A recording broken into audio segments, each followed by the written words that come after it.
اچھا کوئی ان میں سے ایسا بھی ہو جو اس کے دین میں آ کر پھر اس کو برا جان کر پھر گیا ہو؟ میں نے کہا نہیں۔ کہنے لگا اچھا وہ دغا بازی عہد شکنی کرتا ہے؟ تو میں نے کہا نہیں، لیکن اب ہم اس سے ایک مدت تک صلح ٹھہرائی ہے، دیکھیے وہ اس میں دغا بازی کرتا ہے، ہم کو تو ڈر ہے۔ ابو سفیان نے کہا بس اس کے سوا اور کوئی بات آپ صلی اللہ علیہ وسلم کی برائی کی مجھ کو نہیں ملی جو میں شریک کرتا اور مجھ کو اس پر اپنے ساتھیوں کے جھٹلانے کا ڈر نہ ہوتا۔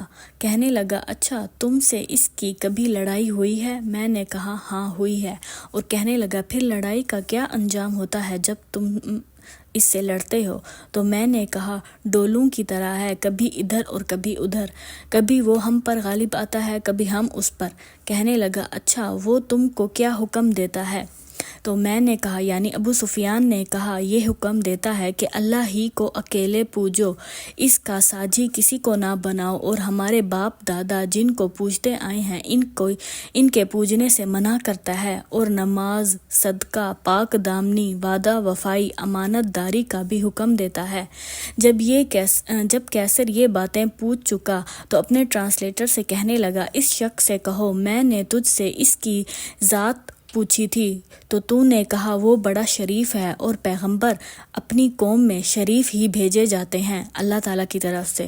اور پھر میں نے تجھ سے پوچھا کیا یہ دعویٰ تم لوگوں میں سے اس سے پہلے بھی کسی نے کیا تھا؟ تو تم نے کہا اس سے میرا مطلب یہ تھا کہ اگر اس سے پہلے کسی نے یہ دعویٰ کیا ہوتا تو میں خیال کرتا کہ یہ اگلی بات کی پیروی کرتا ہے جو اس سے پہلے کہی جا چکی ہے۔ اور میں نے تجھ سے پوچھا کیا اس دعوے سے پہلے تم نے کبھی اور اس کو جھوٹ بولتے دیکھا ہے؟ تم نے کہا نہیں۔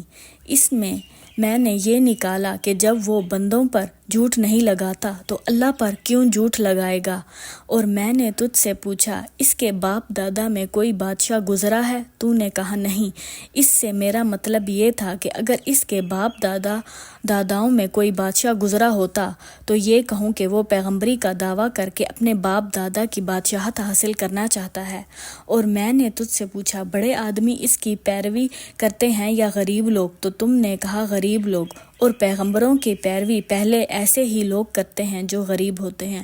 اور میں نے تجھ سے پوچھا اس کے تابعدار دن بدن بڑھ رہے ہیں یا گھٹ رہے ہیں؟ تو نے کہا بڑھ رہے ہیں، اور ایمان کی یہی کیفیت ہی ہوتی ہے پورے ہونے تک۔ اور میں نے تجھ سے پوچھا کہ کوئی اس کے دین میں آ کر پھر برا سمجھ کر اس سے پھر جاتا ہے؟ تو نے کہا نہیں۔ تو ایمان کا یہی حال ہے کہ